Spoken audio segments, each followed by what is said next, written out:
Okay, it's still preparing to live stream, so Yeah, I see it. just hold for 1 second. Once it's live stream, Okay, 3, 2, 1. Take it over, Patricia. Welcome, Isabel. Okay, so you want me to open up the slides, right? Yeah. Okay. Hi, everybody. Hi, everybody. We're live and welcome. Welcome, everybody. Hi, everybody. Welcome. Bienvenidos. Thank you for joining us. Buenas tardes. My name is Patricia Perez, and I'm a volunteer and serve as AARP California's State President Emeritus. Hi, everybody. Saludos. I know we're letting everybody in. Apologies for being a little bit, late, but thank you for joining us. It is my pleasure to welcome you on behalf of AARP California to our monthly financial security series titled Let's Talk Dinero with AARP. And sorry, let me, some just technical issues, sorry. But anyway, if you've joined us before, thank you for your support. If this is your first time, bienvenidos, welcome. I appreciate you joining us. These monthly sessions are to provide you with tips and tools that you need to achieve economic security, which makes today's topic so important. Today, we're focusing on improving your credit scores. Building and maintaining good credit plays a key role in many life milestones, whether you want to rent, borrow, or buy. Thinking of buying a house, renting an apartment, buying a new car? These are just some of the reasons for having good credit history. But what if our credit score has been negatively impacted? How can we improve it? Tonight, we'll hear about actions you can take to boost your credit. And to help us with today's discussion, it is my pleasure to welcome our speaker, Isabel Duran de Gallegos, a financial well-being coach for Operation Hope. Let me tell you a little bit about Isabel. She's dedicated to offering credit and money management workshops and one-on-one counseling.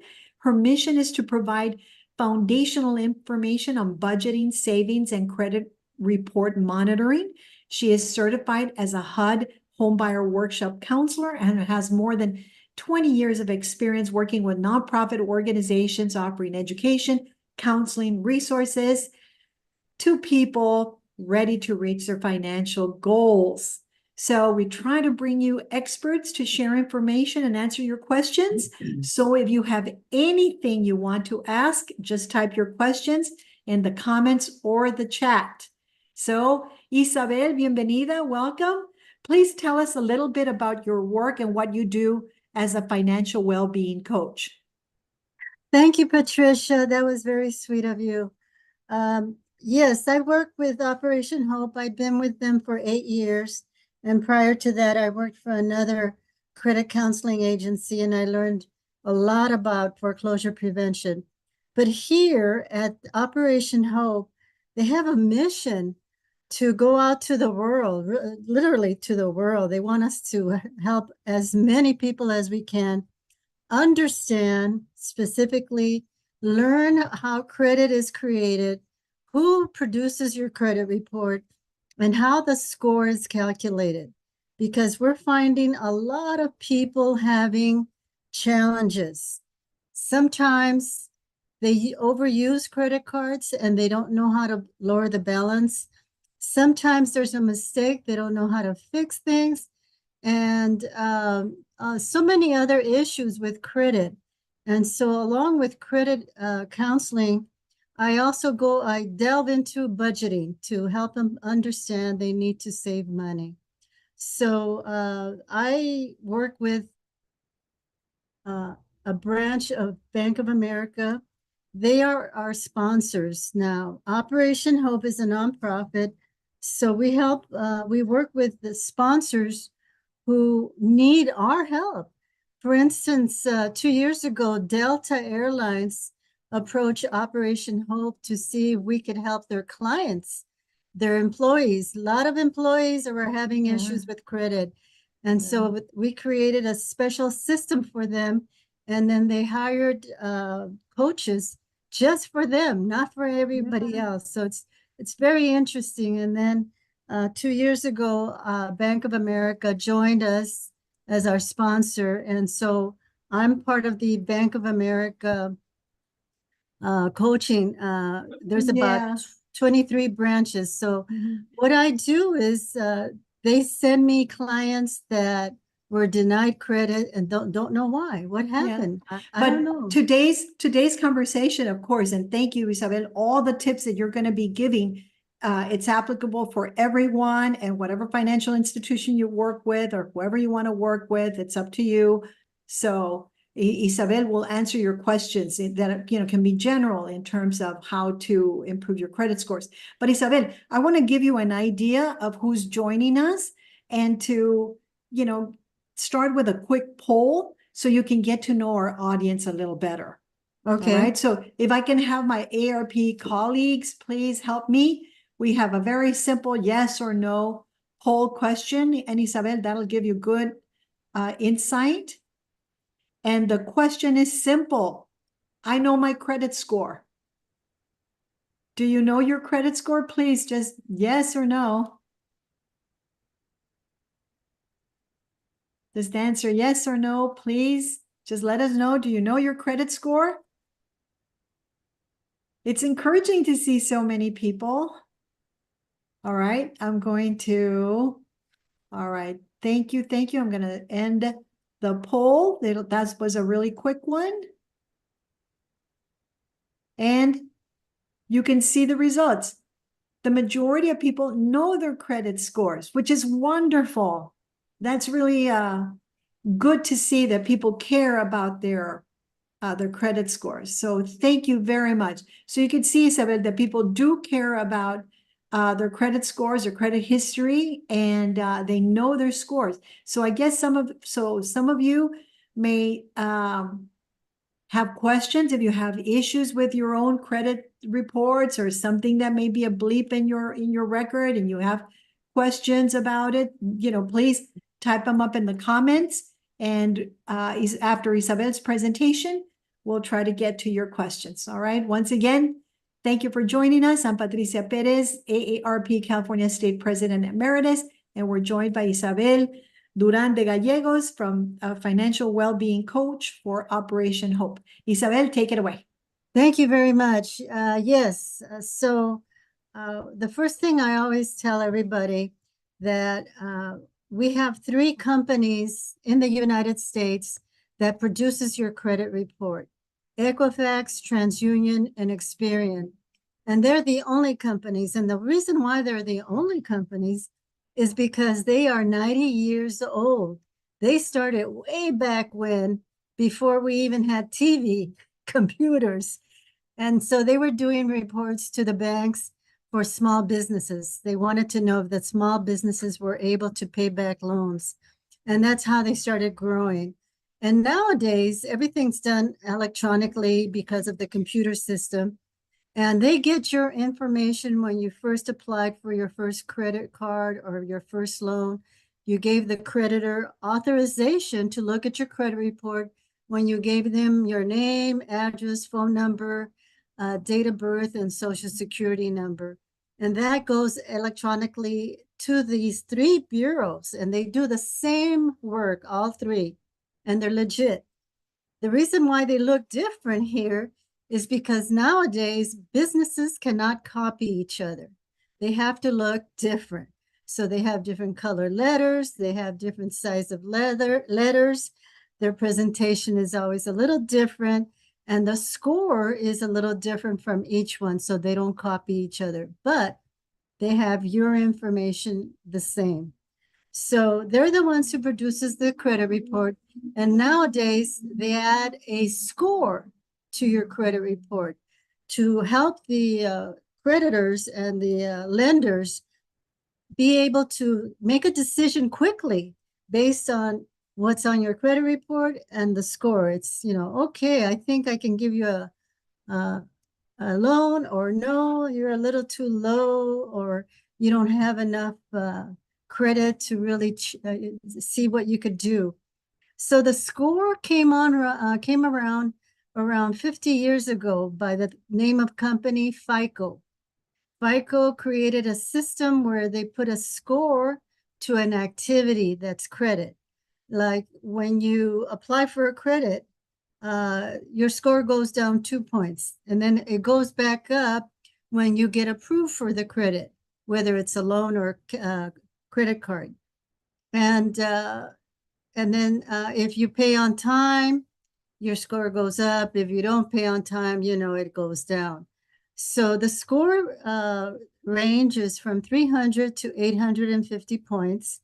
And now we know that the dividing line is 600 points. So anything under 600, we know there's a little problem we need to take care of. And what we want to do is help you get up to 700 score. So it says here 730 is excellent, because by then you have paid down your debt, your balances are low, you've been paying on time all this time. And so this is how the score works. But let me give you a little better picture. So this kind of really paints the picture of how to use credit. So we have a pie chart, and the biggest part is payment history.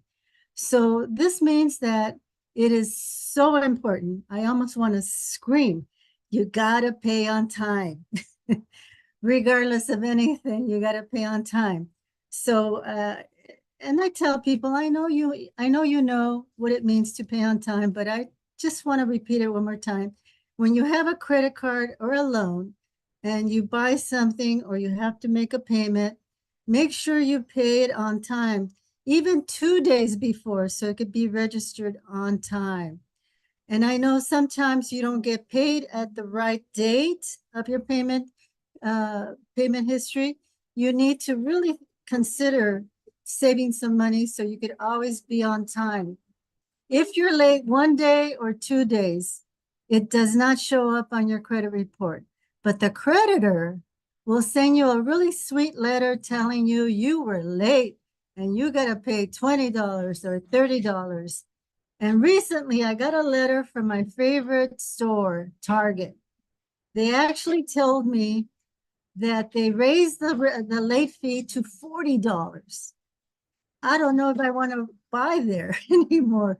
That's a little expensive for late fees. So just have to be careful. Just pay on time, please. Try to find a system that makes you pay on time. Many credit cards have the self-pay where it's paid automatically. They take it out of your checking account. Of course, then you have to take care of your checking account. And then you can always call the company and say, I want to pay on the phone. Little fee, it helps, that last minute. So paying on time is a super important thing. The green part is total debt utilization. So they look at your credit report and they look at what kind of debt do you get. And then I also talk about credit cards. So with a loan, with fixed payments, all you know is that you got the loan, the interest is so much, the payment is so much, and the date is the 15th of the month. You know that, and that's how you can work around it. With a credit card, they mail it to you, and they mail you the credit card with a letter. The letter says you have a credit limit. So it's like saying you got approved for $1,000 in a loan. With a credit card, you got approved for $1,000 credit limit. That means you can use that credit card and buy stuff up to $1,000. Don't try to charge more than that, because then the bank's going to close your account. And that means because they're saying, we gave you $1,000 credit limit and you used $1,500 at Best Buy. Close it. Where did you get that money? We need to find out. So unfortunately, that affects a lot of people because they forget. And now they need to pay off the credit card and start all over because the credit card isn't revived. It's closed. So that's what happens there. So with a credit card, the strategy to make your points go up is to use only 50% of your credit limit. So if they give you $1,000, only use $500. When the bill comes, pay it on time. Then you can use it again, less than 50%. And then let's see, 50%. And then if you have a balance, let's say you use $500 to buy a stove, and then the bill comes in and you have to pay $150 a month. You want to keep that balance within 30% of the credit limit. And that way your points will go up. My fear when people buy something like a stove and it's 500, then they go, they make a payment, they go out and buy something else, and now they add some more on the balance. And sometimes they find that, oh my God, I can't make these payments. What do I do? So they come to the bank and they ask for another credit card so they can withdraw money to pay the credit card. Don't do that, please.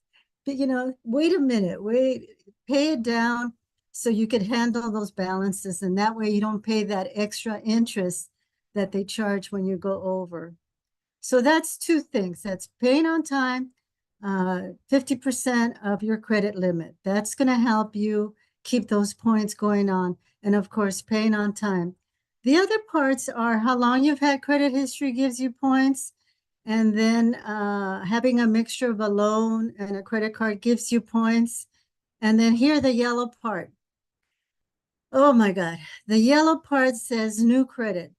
Every time you apply for a credit card or a loan and they look at your credit report, they take 2 to 4 points off your score. So it's okay to look for a credit card. Maybe there's some credit cards that offer some options that are pretty nice, like traveling points and, grocery points. But you have to be careful. You only should get one credit card at a time, like once a month. Because when you apply for a credit card or a loan, it goes to your credit report under inquiries. Like how many times have you looked for credit? Inquiries. So I really didn't understand this part. I had to take a class and talk to the professor. Why are you, why are you taking points off people who are trying to establish credit? He says, no, it's not like that. The problem is that a lot of people see TV ads, they see radio ads, they see internet ads, all these wonderful credit cards that can make you happy. And people start applying. And every time they apply, it shows up on your inquiry.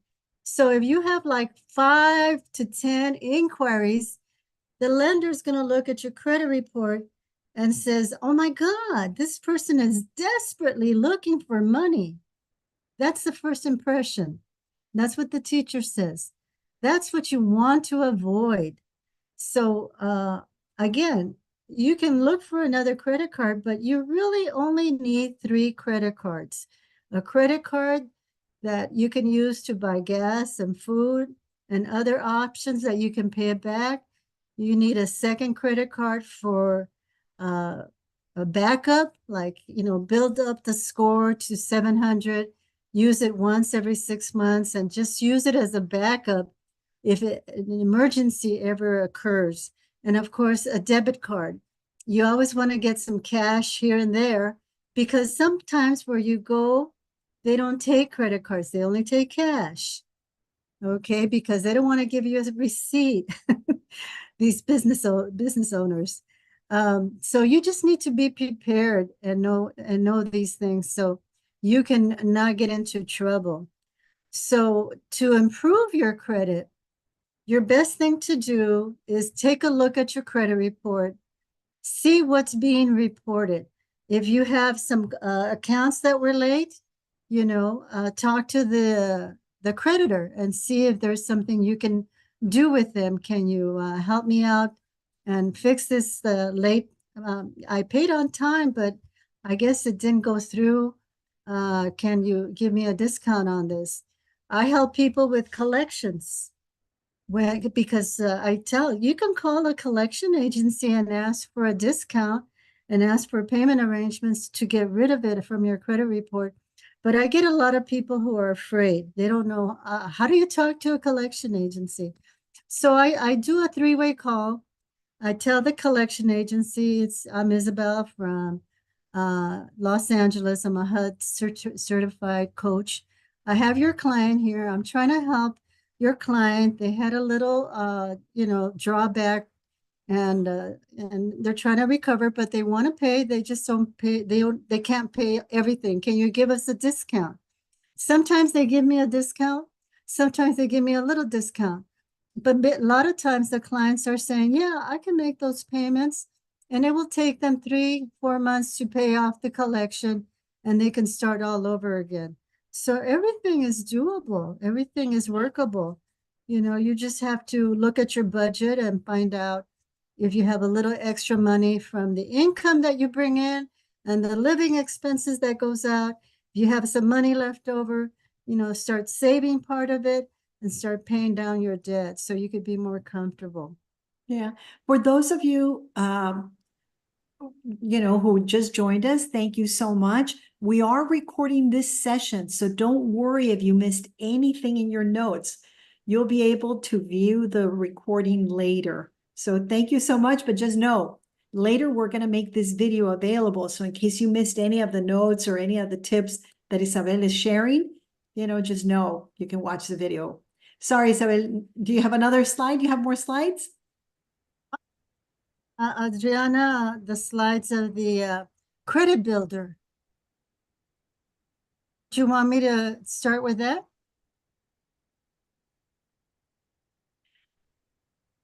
Was this the only slide that you had, Isabel?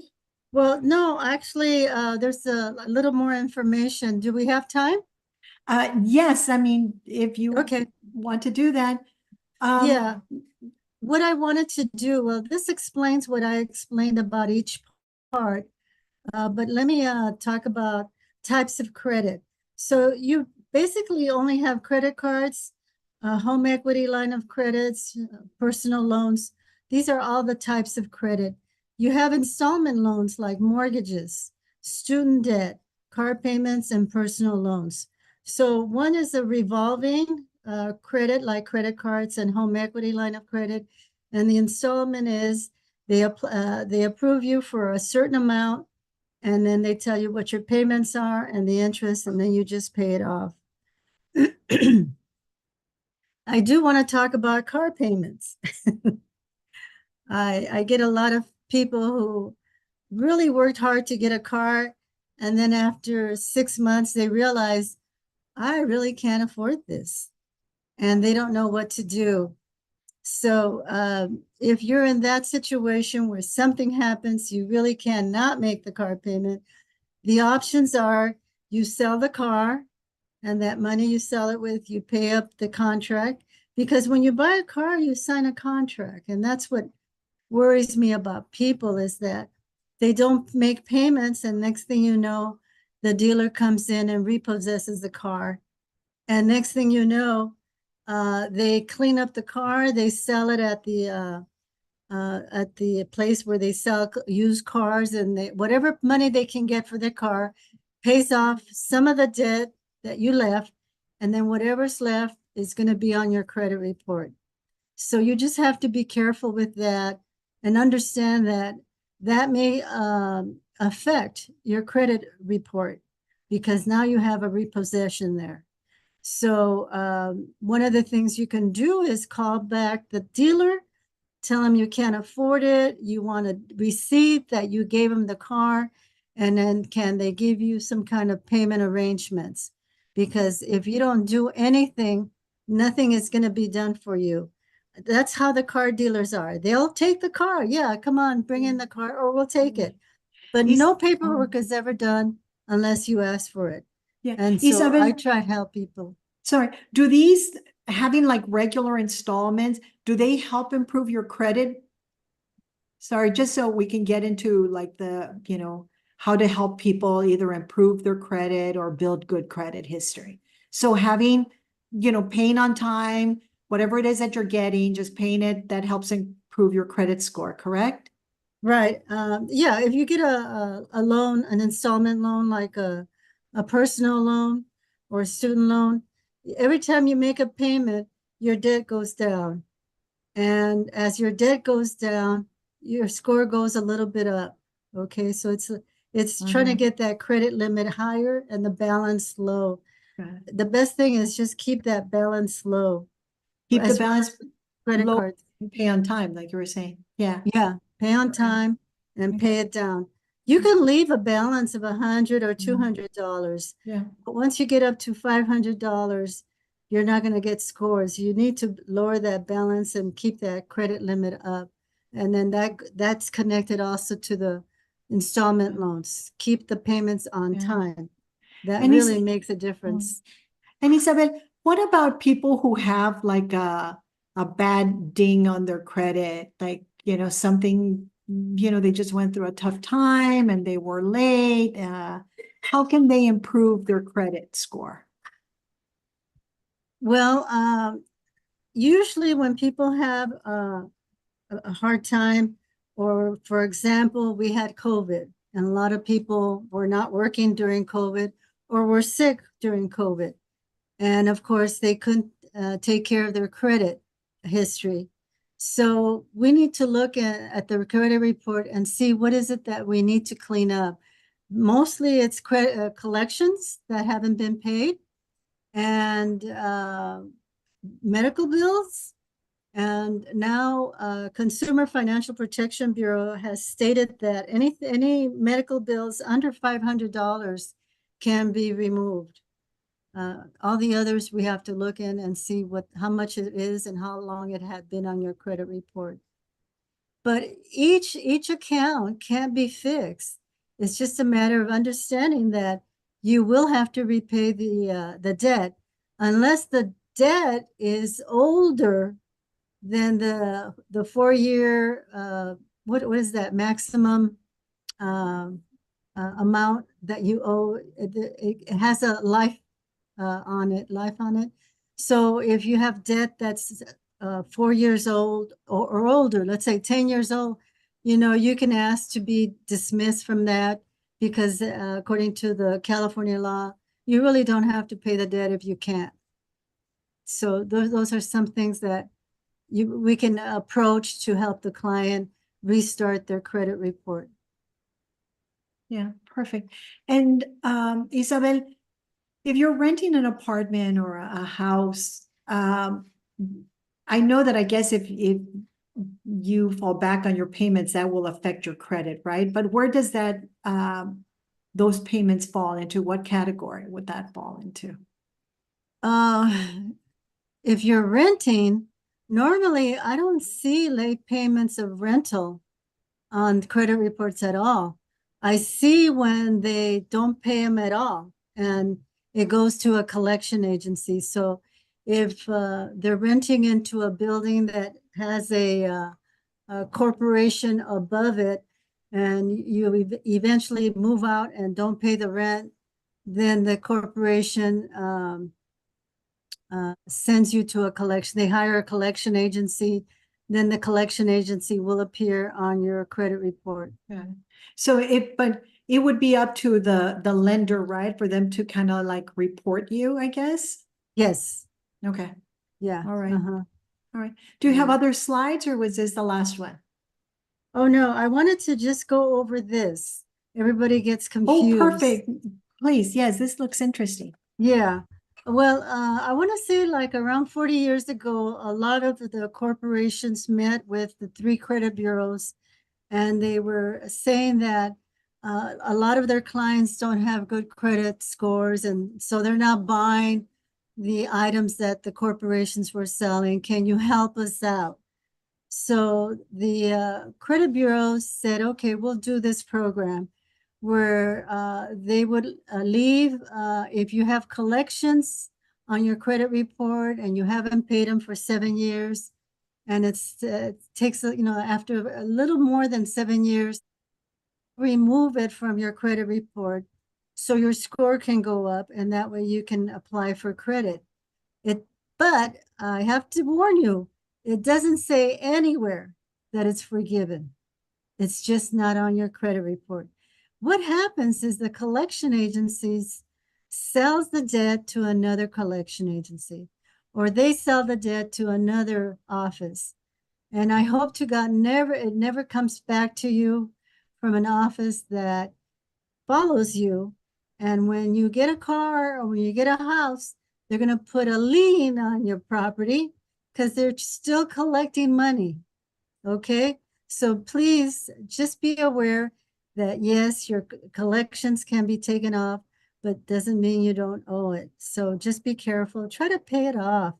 Avoid this stuff because what will happen is the office that's holding on to your debt and they're following you on public information, like if you buy a house, the deed is registered with the county recorder, so anybody can go to the county recorder and look you up, and you have a house. Oh, great! Let me put a lien on it, so they could start paying me what they owe me, and they're going to add the interest rate over the last 10 years. Okay, so also with civil judgments. It's there on 7 years, and again, just be careful. They can put a lien on that for that. If you owe tax liens from the city, county, state, and federal tax, try to pay that off because Uncle Tax doesn't forget you. What will happen is they will be sending you letters. Hey, you haven't done your tax returns. 6 years later, hey, you owe money to IRS. 10 years later, they send another letter. I would say around 15 to 20 years, they start telling you, you need to come to the state office because we have a lien on you. We need to talk to you about giving you more time to fix this up. They are willing to give you payment arrangements. Don't be afraid of IRS. Yeah, the letters are awful, but they're willing to help you. They understand people. Okay, the other things that are on your credit report could be bankruptcies. We have bankruptcy 7, which means you put in only credit cards and loans, nothing with the collateral. If you want a bankruptcy on your house, you do a Chapter 13. And instead of taking the debt off your debt, they make payment arrangements with the court. All right. So all of these stay a long time. So just know that if anything, goes the wrong way, I guess, and you're not able to pay off debt, now you know how long it will stay on your credit report. Oh yeah, there's some lenders that really Yeah. work and wait a long time. All right. When I get them. Do you have other slides? Let's see. Know your rights. Oh, you as consumers have rights. Yay. The Equal Credit Opportunity Act. That means they cannot discriminate against us for whatever we have, whether we're women, whether we're from another country, whether we don't speak English, whether we have children or we're married, we're not married. Equal credit opportunity. Credit card accountability. Go ahead. Sorry, I have a question. So Isabel, what you're saying is that we should check with these organizations that you listed here and see what our rights are? So each of them have like different rights? Yeah, you could say because equal credit opportunity is just basically against discrimination. The credit card accountability, if the credit card company raises your interest rate without telling you, you have the right to dispute that. They have to give you 60 days. Disclosure Act, I don't know that one. The Fair Credit Reporting Act, again, they have to be fair on reporting what you have. Not just because you're, a woman. It's got to be Fair Credit Reporting Act. And the debt collection, here's the one I like, is collection agencies cannot be rude and mean anymore like they used to be in the movies. They have to be professional. They call you, they talk politely, and they will ask you to pay, and you could talk to them. They're not going to be, they can't be mean, they can't be rude, they can't, even look at, they can't even call your neighbor or your employer for information. So, So we should, collection. so we should go to these organizations and kind of look into what rights we would have. You know, you can look at the Consumer Financial Protection Bureau website. They have all this information on like a sheet. Oh, And you can perfect. So we don't download. have to go through all of these. No, Perfect, looking it okay. up, no. They All have right. that. It's really nice. All right, because it would be good for us to know our rights. I just was wondering where to go for that. Okay, we have a short way of explaining rebuilding credit. So let's say that you were sick from COVID and you know, everything in your credit report has to be paid off before you can start all over again. So there's a secured credit card that banks offer to get you started all over again. That means that you put in like the minimum $200. They'll give you a credit card with a $200 credit limit, and you use it, you pay it on time, use it, pay on time. And that's how you start rebuilding credit. And then eventually at the end of the year, you can ask for a regular credit card. So that's one way of getting rebuilding your credit limit. We have this a lot for a lot of people who, again, who couldn't pay all their debt, and then now they have to start all over again. You know, you pay it off, and now you have no credit. You want to start some kind of credit. Yeah, so not all debt is bad. It's good to have debt if you're going to pay it on time and it helps build up your credit. Yeah, and it also shows your ability to handle debt. It Mhm. shows your ability to, always be responsible and pay on time. It's almost like your profile of your character, really. So, any questions? Anything that I can help you with? Not yet, not yet. Please, if anybody has any questions, just type them out on the chat or on the comments. We'd be happy to, ask Isabel. Isabel, the first item here is protect against identity theft. So how often should we check on our own reports, just so we know? Based on the poll, a lot of people know their credit scores, but how often should we check that? Well, I would say every 3 months, every 6 months. All right. You can get a free credit report from annualcreditreport.com. Right. And It's a website. You go ahead. no. So we should get it like every 3 months, right? If, for example, if there's been identity theft and people have been opening up credit cards under our name, or they have been charging excessive amounts in our name, would that come up in the credit report? Yeah. Yeah, you're gonna see credit cards, and you're going, I never got that. That's not mine. And sometimes the address shows up of the person who's using it.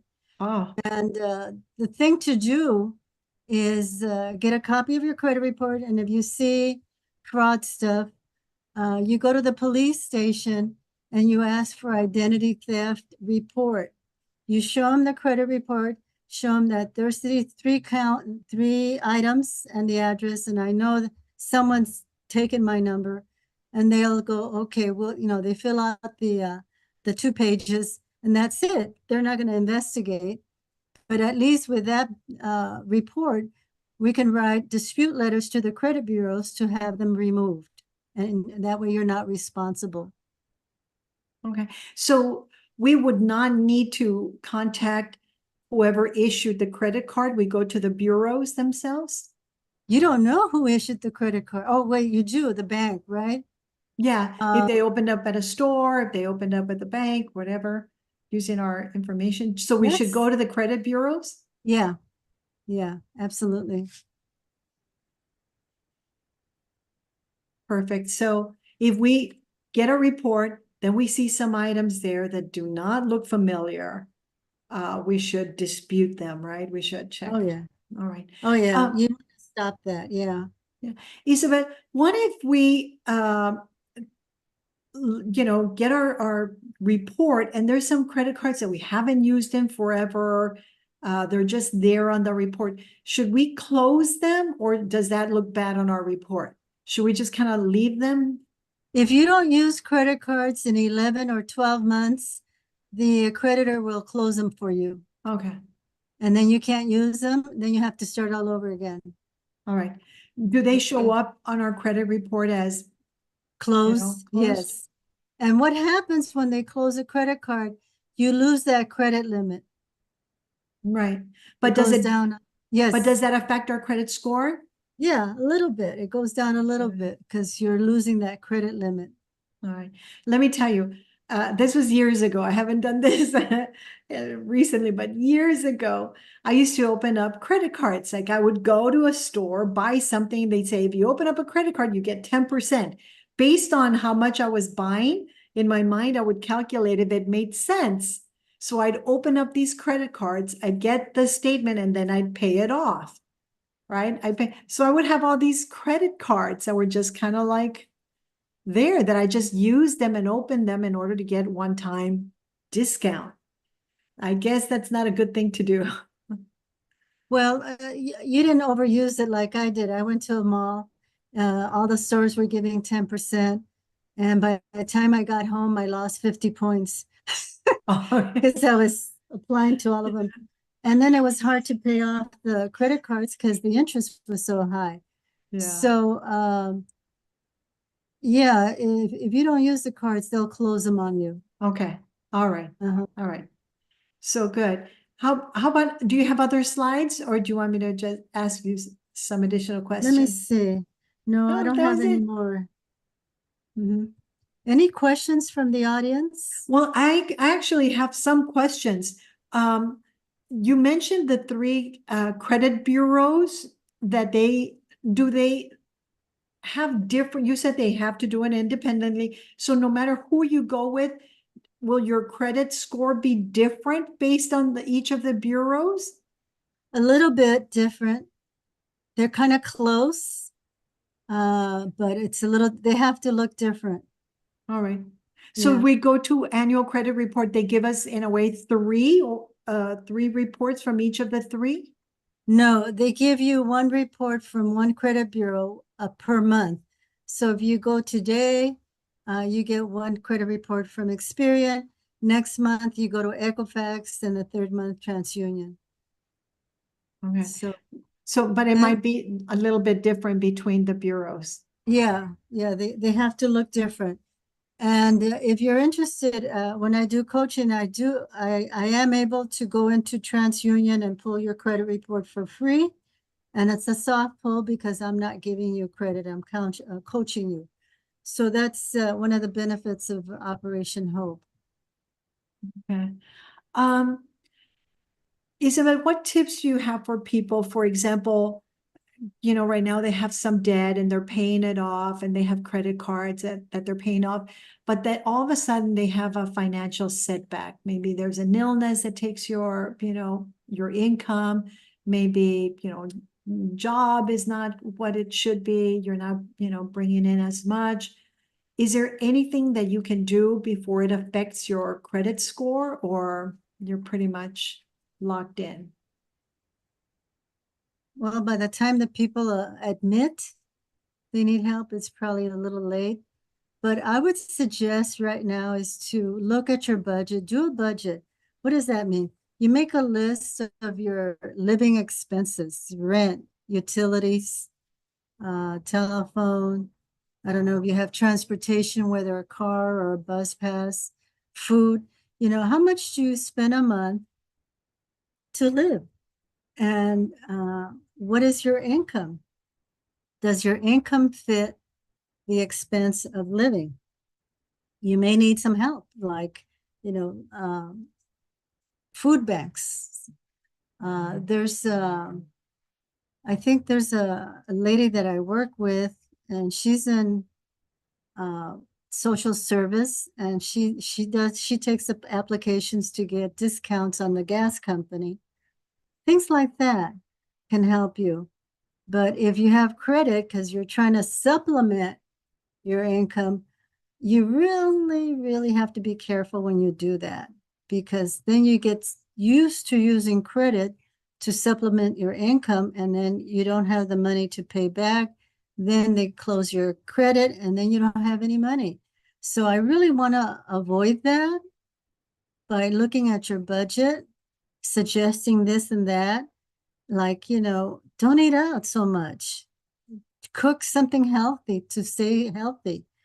And then there's a website that we send people over to take a look. It's called findhelp.org.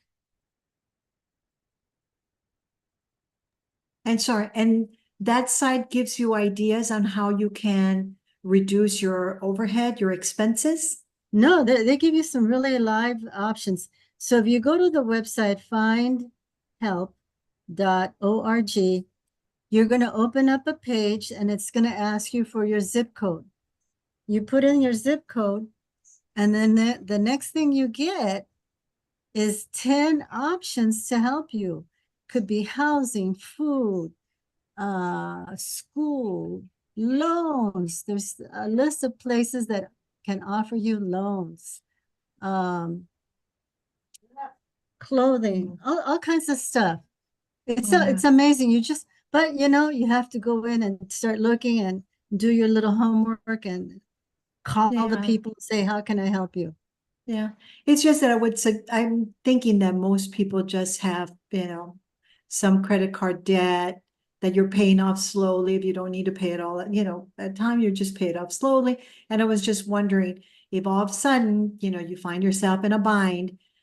So you cannot call, for example, in your, Target and say, you know what, I'm running into a bind. I'm going to be late. There's no pre-arrangements that you can make with a creditor. You just kind of have to figure out how to make those payments. Well, they can definitely call me. I'd be glad to counsel them and, find options that I can help them with. And it's always based on budget and credit, and a lot of people are so afraid of looking at their budget. They're so afraid of the truth. I go, no, no, no. Let me help you. Let me hold your hand.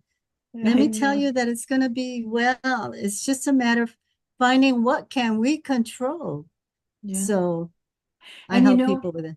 And Isabel, maybe your parents were different, but obviously my parents did not, teach me about credit cards. We were kind of like on a cash basis. And all of a sudden I get to college, and I mean, credit card companies are just throwing money at college students, right? Just sign here and you can get the world. What tips do you give for parents, or what should we be doing to educate, younger people about their credit scores, the value of having good credit?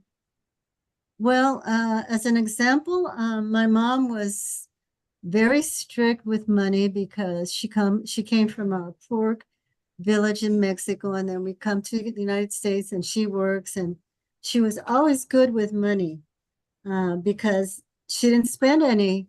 Our clothes were 2, 3 years old before we bought anything new. And every time when I was young, I wanted something. She says, I don't have any money. I said, okay, that's cool. Tell me the truth. There's no money. Oh, okay, no problem. Of course, I went crazy when I graduated from high school. I spent a lot. But she taught my sister a little piggy bank. My sister, she would help my little sister with pennies and coins. And then she opened up a bank account. And my sister really became really good at budgeting and being able to save money and all kinds of stuff. So, it's the difference of children. Some children are good, some children are bad. Yeah. I wasn't bad. I just wanted a lot of stuff. That's all. No, but you said it exactly when your mom would tell you there's no money. She didn't say charge it on credit and we'll pay it in installment. It's like you either have money to buy it or you Or you don't, don't. or you Yeah. don't. Yeah. Yeah. Yeah, And so that's what I'm telling Mhm. myself now because, a couple of years after high school, I went crazy. I spent a lot. Took me 5 years to pay it off. I had to learn what is wrong with me. And little by little, I started learning all about credit. It's so interesting. And I'm going, oh man, all these years I could have saved up so much money. But yeah, I enjoy helping people, especially when they feel bad. It's not it's not it's not your fault. You didn't know the tricks, you didn't know the Mhm. steps. Let me show you how it works. Yeah. And then you're going to be happy. You're going to be, in charge. Yeah. So that's what I want. And Isabel, these are also really good lessons to learn, even for those of us who are either retired or getting ready to retire, right? That all of a sudden we need to be a little bit more frugal and watch our money a little bit more, watch our debt pay off as much as we can, that sort of thing, because maybe our credit score is not as important because we may not be buying as much, but it's still important to have, good credit. We still need to be very mindful against fraud, right? Still Oh look yeah. into Oh my all of God. the, Yeah. yeah. Yeah. I there's a workshop too on helping older folks avoid fraud. And so we explain all the tricks that there are. So yeah, you really have to, most importantly, you have to save money. Mm, So yeah. so that's it.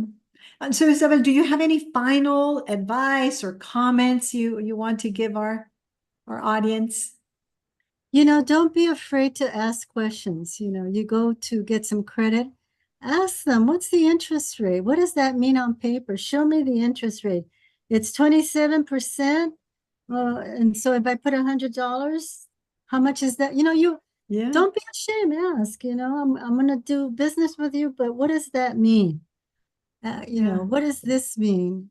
And then you make notes and all that. Take in charge. Remember, every business that wants us is because they want our money. So you're the one holding the money and the decision. You be the boss. yes, exactly. Thank Uh-huh. you. And you know what? I mean, they say that it's expensive to be poor, right? They charge Yes. the interest rate that you get charged if you make late payments, if you bounce I mean, it's just like all these late fees and penalties and that can eat you up. So it's really smart that you were saying to know exactly what the interest rate is and if you're paying off. And there's different schools of thoughts on that, Isabel. I want to know where you land. Some people say pay off the highest interest. We've had people on on our monthly chats who have said pay off the highest interest first, and others who say pay off the low interest gives you that sense of win, right? So you get all these little ones off the table, and then you just deal with a big chunk. What's your school of thought on getting out of debt? Well, it is hard to pay the highest amount. That's what we call snowball. You start small and build a snowball, and then the other way, right? I always say start with a small, you know, get rid of that, save that money for the next account, Oh, and good. yeah, Yeah. And it does give you a great sense of completion that's just like, one down. yeah, Yeah, even though it's small, like get rid of all these small little debts, pay them off, whatever you were paying there, send it off, like, uh-huh. to the next big one. So All thank right. you. Thank you Yeah. so much, Isabel. And thanks to all of you for joining our series, Let's Talk Dinero with AARP. We will continue collaborating with financial experts across the state to talk about retirement planning, home ownership, getting out of debt, investments, and much, much more. And I want to really thank Isabel for telling us all about our credit, how to maintain and clean up our credit. Thank you so much. I really hope that all of you, come back to our next event, that you join us, come on back. And you can also visit our website to view the previous recordings. I mentioned this one is being recorded, so later you'll be able to view it as well at aarp.org/Let's Talk Dinero. Once again, you can view previous recordings, and we've been doing this for over a year, so there's lots of recordings there. You can go to aarp.org/Let's Talk Dinero and just check some of the videos that we've had. I tell you, we've talked about ADUs, about estate planning, getting out of debt, and much more. So I really hope that you will keep joining us every month. And thank you, mil gracias, once again to Isabel for joining us and for all the great information and sharing your expertise with us. We've come to the end of our session today. I hope you have found this information helpful and that we have helped you plan your financial future. Mil Thank you gracias, very